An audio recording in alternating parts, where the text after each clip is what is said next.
In today's fast paced world, being constantly under pressure is something that is glorified.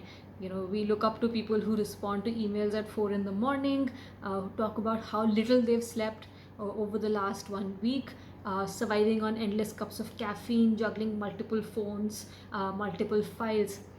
But there is no glory in burning out, which is what we're doing if we constantly put ourselves under pressure with no respite. And that is where self care comes in. Life is not a sprint, it's a marathon. And even the leading marathoners need to hydrate every once in a while. So if you think about life, don't just think about the end goal, think about the journey and what you want to do, how you want to get there, and how it is that you want to live these days.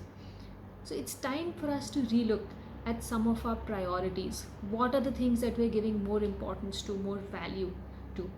Probably the most important when it comes to self care is actually looking at our own physical health, something that we tend to often neglect for the sake of other work or other demands that we have. There is absolutely no substitute to adequate sleep. 6 to 9 hours of sleep is absolutely essential.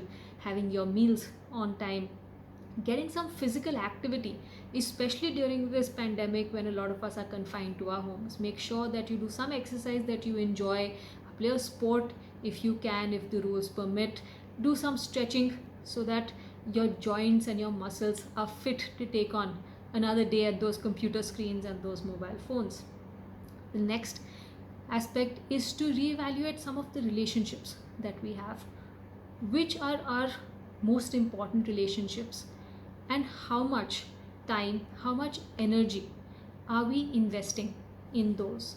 Because a lot of time what happens is that we're so stressed, we're so worked up, we put in all our energy towards our work or our academics, and we often end up neglecting the people who really matter, or taking out our frustration on the people who really matter, for whom we are doing all of these things.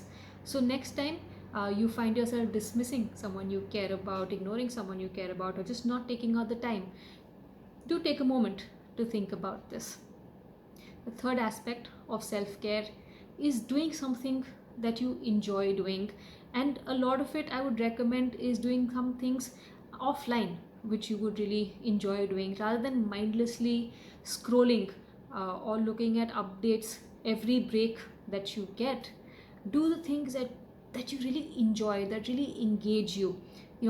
Play a sport, do something with music, get a little creative, some art, some painting, some color. Gardening, dabbling in plants is a most refreshing and relaxing activity. There are multiple ways to look after ourselves. Different people have different preferences. What is important is that you prioritize self care and look at it not just as a way of looking after yourself and making sure that you maintain your well being, but also remember that looking after yourself is going to have long term benefits even to your professional and your academic life.